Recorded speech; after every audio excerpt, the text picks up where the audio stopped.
Hello and good afternoon. Welcome to this year's finals of the Coimbra Group 3-minute thesis competition. So it's a new spot in the program of the annual conference. As some of you may have noticed before, we usually did that as part of the General Assembly. Now we have our designated spot in the agenda. So I am very glad that I see that many people having shown up for this competition. It's a science communication competition, and that goes two ways. So you have someone communicating here from stage, but it also needs an audience. So every one of you is here highly appreciated and valuable. So welcome here in the room, but also welcome in the live stream. We are doing this hybrid, so there will be a stream, and hopefully there are also quite some people who watch today's finals.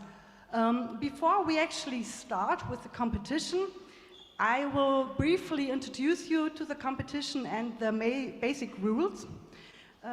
So what is it all about, the 3-minute thesis competition? It was originally developed by the University of Queensland in Australia, and today it's a registered trademark. So universities or institutions who run this competition have to stick to certain rules, and that's why it's important that we are all aware of the rules, obviously. The main idea, I mean, there are several types of science communication competitions in place, but the main idea of this one is that early career researchers in their PhD phase explain their research in 3 minutes only, and it's a very strict 3 minutes. And it has to be appropriate in a language for a non-specialist audience. The competitors are only allowed one PowerPoint slide, no other resources. So why are we doing this competition within the Coimbra Group? Actually, that was an idea of members of the working group on doctoral studies. We introduced this competition in 2017, and we saw a lot of benefits. There were a few universities that did that already at their local level, and they were very enthusiastic about it and thought that should be a competition that needs to be spread out. And actually it has really a lot of benefits. So on the one hand, it's a very good competition for training skills of early career researchers, because communication skills are very, very important nowadays more than ever.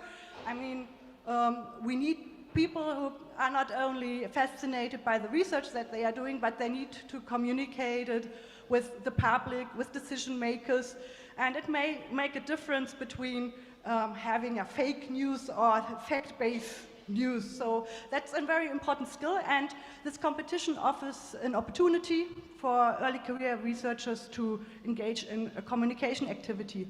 And on the other hand, on a more institutional level, it is also a way of appreciating the research that is done by doctoral researchers at our universities, because they are doing quite a lot to the research output of the universities, and by showcasing this in this competition, you see how specialized they are, what kind of fantastic research topics they are tackling, and so it's also an appreciation of the work that is done by early career researchers at our universities. So it's a win-win situation for all.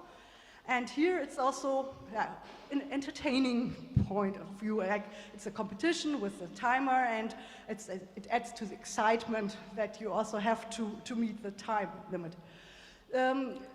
It is quite popular now. This year we had 26 member universities participate in this competition, so they all ran their own university finals, and they submitted a video of the winning participant to the Coimbra Group.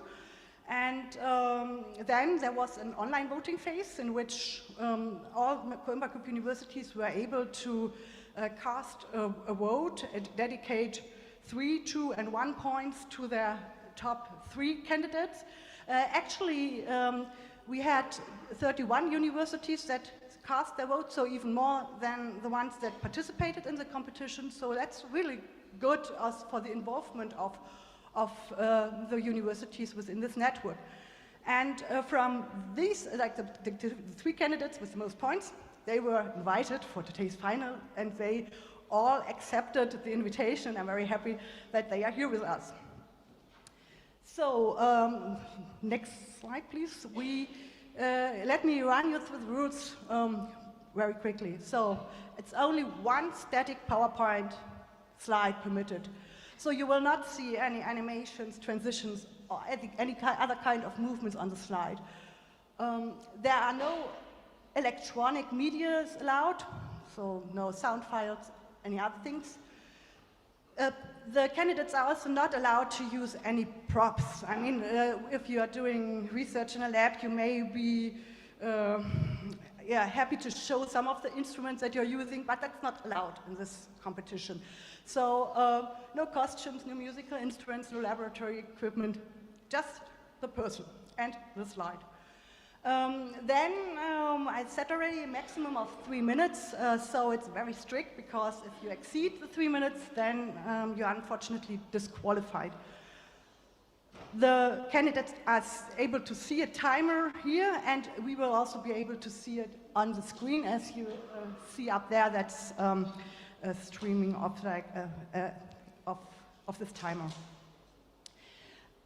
Yeah, then presentations are to be spoken in words, so this is not a poetry slam or something like that, so we will not see anyone here who is doing a rap or a song or any other thing. And the presentation starts here from stage, so we will do a quick technical check with each candidate up front, so that we know that the microphones are working and nothing else is happening.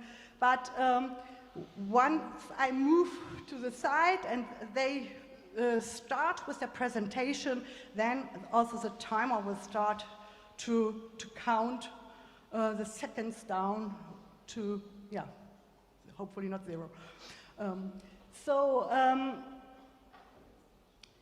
And then, how do we come up with the winner? We have a jury, and they will decide on who is the winner according to some criteria, and the decision of the jury is final. So just move on to the next slide. Who is today's jury? I welcome the 5 people here in the front row. Our spokesperson of the jury is Professor Mikael Lindfelt. He's the rector of Akademi. And then we have Professor Mireille van Poppel. She's the Vice-Rector for Internationalization and Equal Opportunities at the University of Graz. Professor Pierre-Antoine Bonnet, he's the Vice Chair of the Coimbra Group Life Science Working Group, and from the University of Montpellier. Dr. Elisabeth Hoffmann, she is the Chief Communication Officer here at the University of Cologne, so her field of expertise is, in fact, science communication. And last but not least, Professor Adriana Zait. She is from the University of Iași, and she is chairing the Coimbra Group working group on doctoral studies. So we have people from all kinds of disciplines, from all kinds of universities, but none of a university that is participating in the finals. And so we hope that we have a very well-informed jury.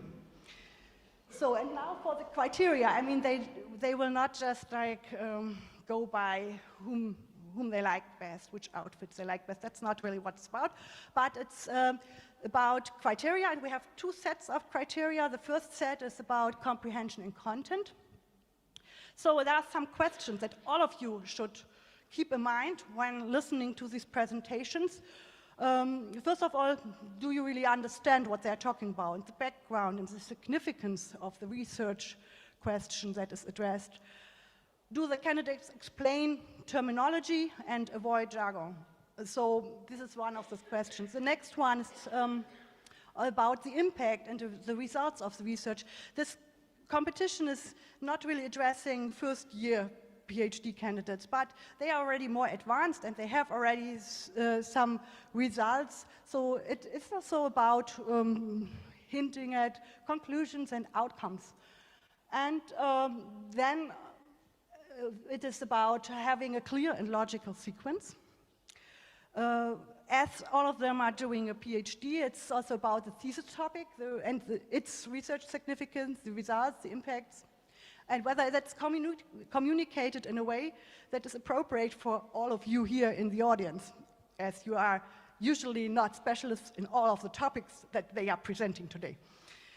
Yeah, and last but not least, did the presenter spend an adequate time on each element of the presentation? So was it well balanced, not too rushed or not too long on any aspect? So this was the first set of criteria, and the second set is not that much about content, but rather about how people engage and communicate. And one of the most important questions is, did you actually want to learn more about that topic? Did it capture your interest? And was the presenter careful not to trivialize or generalize? I mean, we all want to heal the world and make it better, but it has to be kind of realistic in a certain way. Then it is about conveying enthusiasm for the research. And did the presenter capture your attention from the beginning to the end? So another thing that you may look at is the stage presence. Did they have eye contact with some of you, or the pace? And last but not least, we have this one slide, and this slide is meant to be, to enhance the presentation, so you can have a look at that. Was it clear, legible, and concise? So this is all the rules, like the questions that you can keep in mind when looking at the presentations. Well, I don't want to be in the shoes of the jury today because, as I said, they are already winners. They have winners from the universities, and they are the top 3 out of 26 entries. So it is a difficult decision, but we wish you all the best of luck for your performances. And I would say we just start and begin with the competition right now. So, the presentation's order has nothing to do with anything, it is by random. And our first presenter for today, that is Cecilie Jensen. She is from the University of Aarhus, and her research area is biological control. And here is already the title of her 3MT presentation: The Smelly Feet of Ants and Their Application to Agriculture. So, Ida, welcome on stage.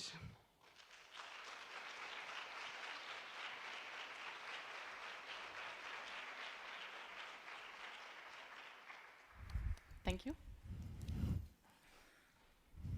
So, just a short technical test. I mean, we heard you already, but...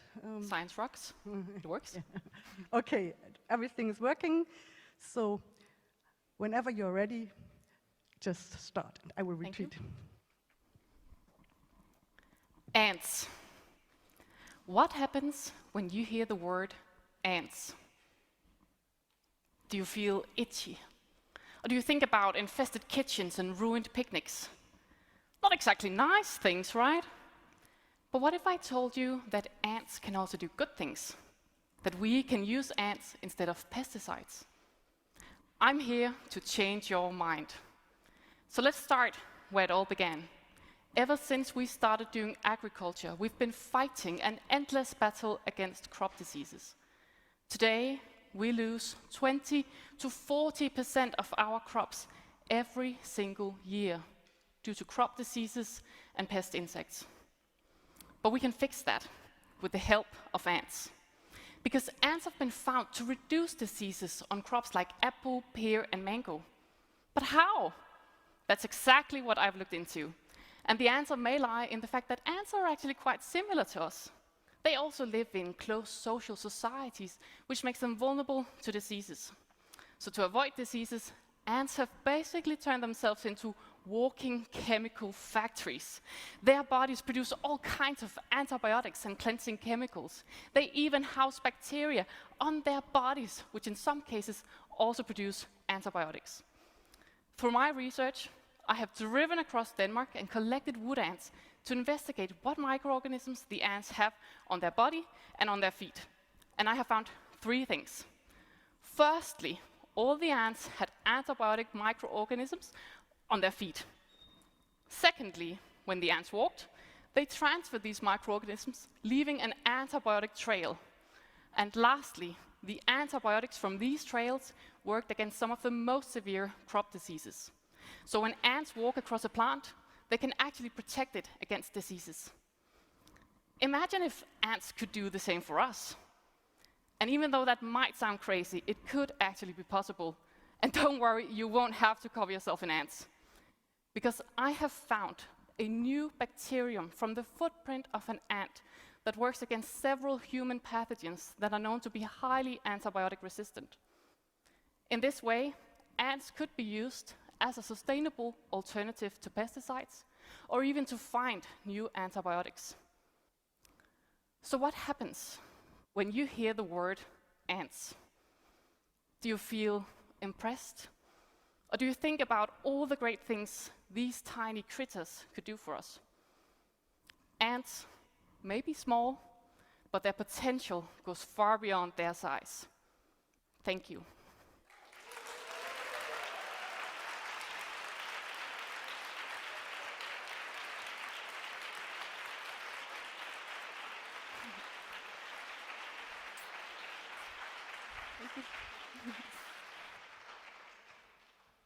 Thank you very much, Ida. That was a very nice and opening of our competition. So we will not lose any time. We move on to the second finalist, which is Juhi Parmar. She is doing her PhD at the University of Jena in Germany. Her field is cognitive psychology. And the title of her presentation is, "Will the Real Puppet Master Please Stand Up? Understanding Priming Processes." So the stage is yours.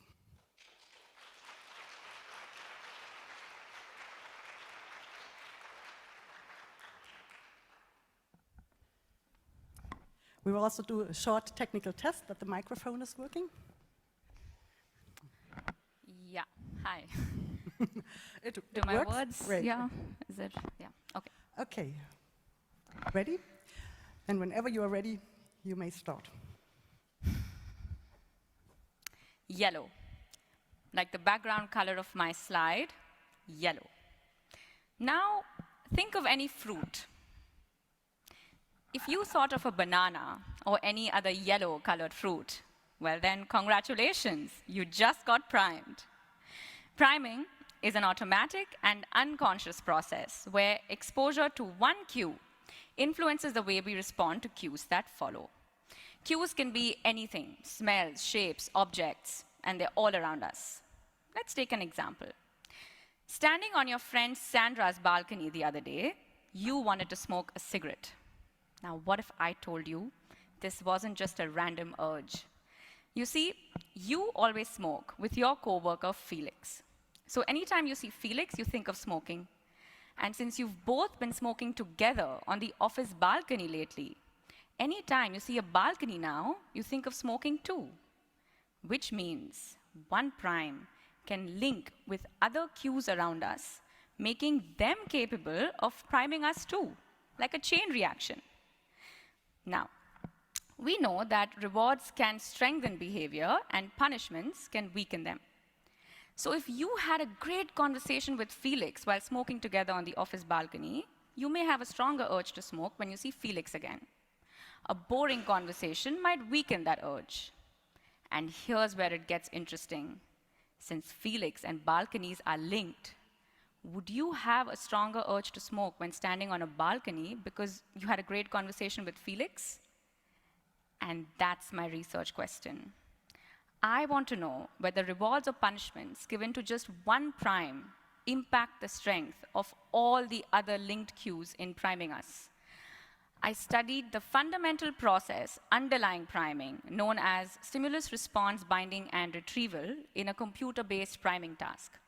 I collected behavioral data, so reaction times and response choices of participants from across 21 countries, analyzing over 400,000 data points. In fact, I found that rewards and punishments are utterly powerless against this automatic process. This finding can impact every single moment of our daily lives, how we react to advertising, work on exercising, eating habits. Maybe the reason we struggle so hard to break bad habits is because we focus on rewards and punishments. Instead, we could try planting primes around us that are already linked to desirable behaviors. It does make you wonder, though, are we truly masters of our own choices or mere puppets to a network of primes? Thank you.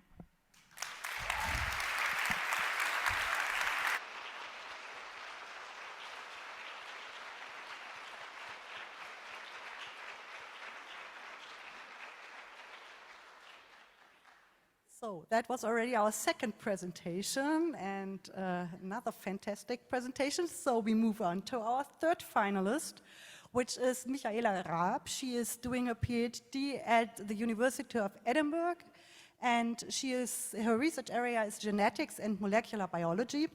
And today she is talking to us about the journey of the biliary tree, Follow Your Inner Compass. So welcome on stage.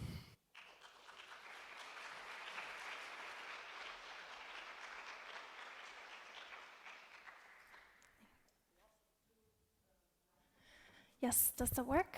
Yes, sounds good. Okay. You're ready. Thanks. Okay.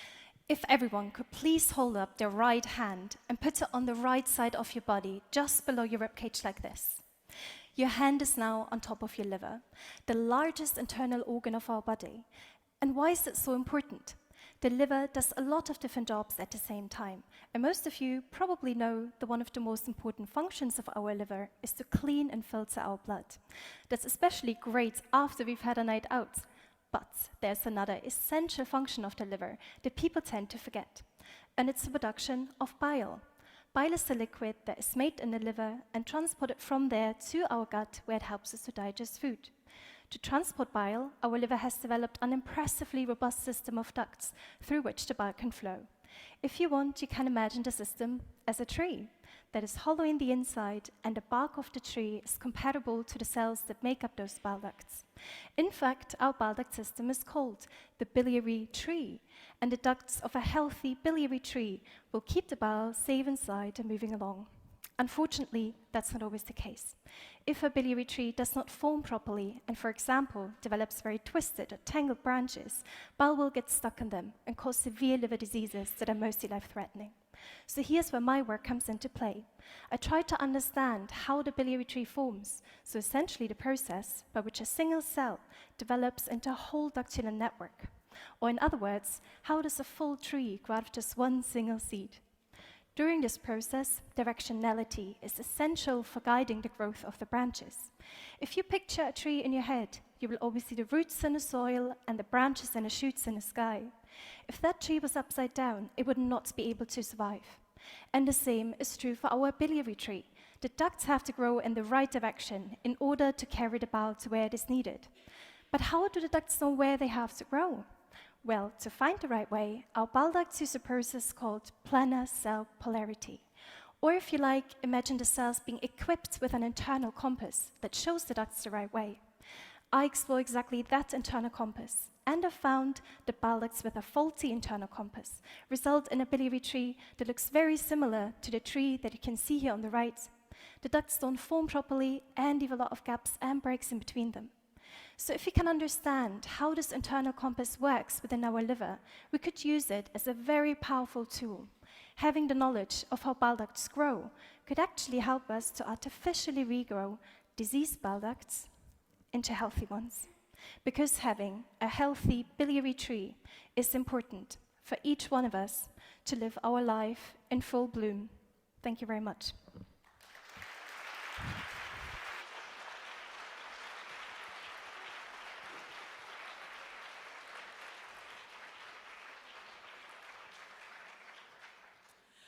Well, that was it already. Another great presentation and a very, very hard job for the jury.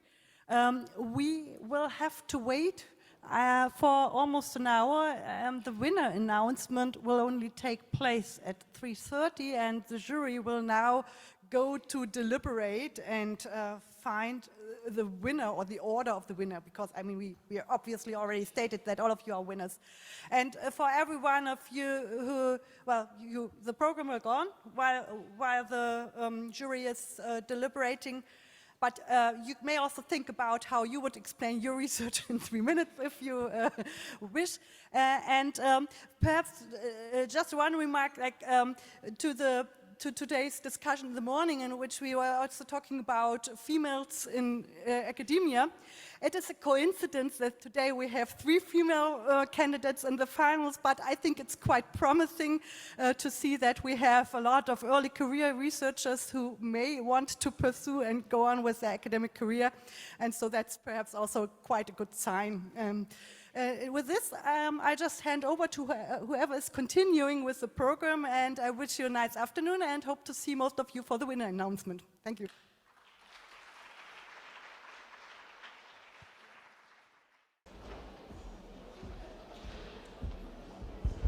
So I'm pleased to invite now Rector Michael Lindfelt, Director from Aarhus University, who is the spokesperson and chairman of the 3-minute thesis competition jury. I will also maybe invite the 3 laureates, the 3 candidates to come on the stage and sit on the chairs. Thank you.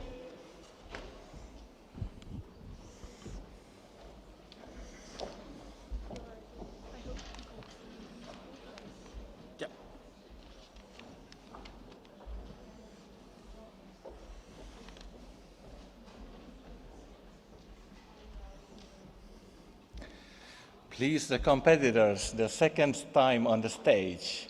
Please, you can sit down. Yes. So, my name is Mikael Lindfelt, and I'm the chair of the jury for this year's competition. And I have to say, the level of the competition is really extremely high this year.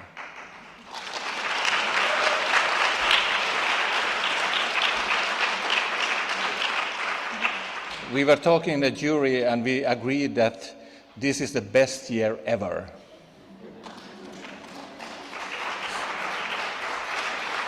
So those who will compete next year will really face a hard time, but this was really brilliant. And you 3 are the best of all the competitors, so you should be proud of yourself reaching this final amazingly. So, best ever. This is the 7th time, I heard, and now we are reaching the top level. When it's about competition, it's about coring a winner. It's not in normal, ordinary life that you compete with each other. And there are a lot of scientific theories that talk about the significant other, you know. Most social sciences have this theory, in psychology you have this theory. The significant other is the one that makes you become a better self. The significant other could be your mother, or your spouse, or your husband. And when you think in that line, you know you can't compete with your mother. You should never try. So we can't use the theory of significant other in this competition, but instead I will use a concept from the sports philosophy terminology called the same kind of aspect in this, also meaning the same kind of significant other. The concept is the worthy opponent. When you compete, you need a worthy opponent or a worthy competitor in order to become the better self. And on stage, we have 3 really worthy opponents. You have brought yourself to a better place together with your opponents, with your competitors. I can imagine you preparing the 3 minutes talk and you listen to the others say, wow, this is impressive. And we all agreed, wow, this is impressive. And now it's my turn. I will join the competition and bring out the best of me. That's what a good competition is about. So you should be proud. All three of you should be proud. Really proud. When looking at the criteria, comprehension and content, did you do well? Of course you did. In the jury, we came to such a conclusion that on this comprehension and content level, you all three are kind of on the same level. Almost at the top. But this is a competition not about doing science, this is a competition about pitching your project. So the difference is not in this time in the comprehension and content or more in the engagement and communication, because this is a pitching competition. So the small differences we find in the jury between the three of you, and the tension is rising. The really small differences is about communicating and being present.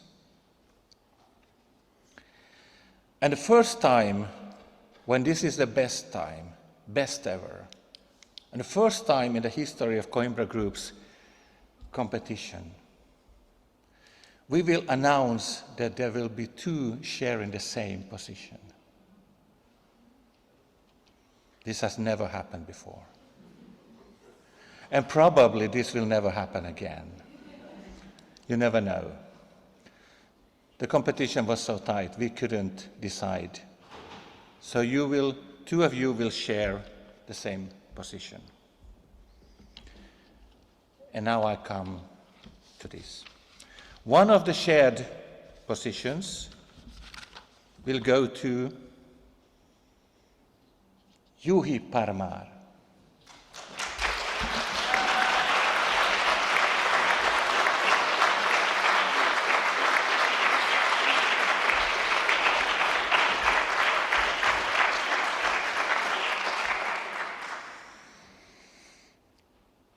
But nobody knows who you will share your position with. Or you don't even know, is it the first position, the second or the third position? You're just happy. So in order to keep this tension going on, I could have a story? No, I won't tell you a story. I will just keep going on. The shared position with Juhi, you share your position with Michaela.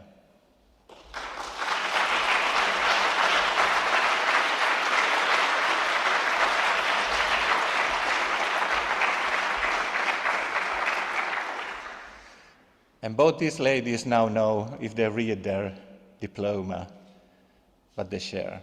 Because the winner of the competition is Ida Jensen.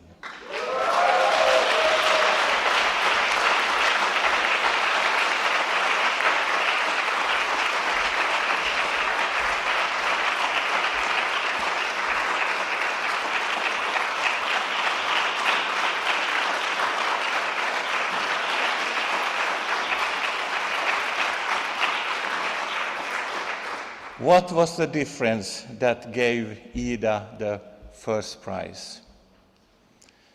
In short words, the jury find that your presentation, you were so totally present on the stage. When you spoke out the first word, ants, the whole auditorium just, what happened? And you caught the intention, the imagination of people, you caught the eye, you caught the moment, and you landed in the same place. And your PowerPoint picture was around with the ant, starting and ending. So when I come home, I will see an ant, I will think about you. So you raised my awareness of what your research is about. Give all the opponents a really good hand in the end. Congratulations.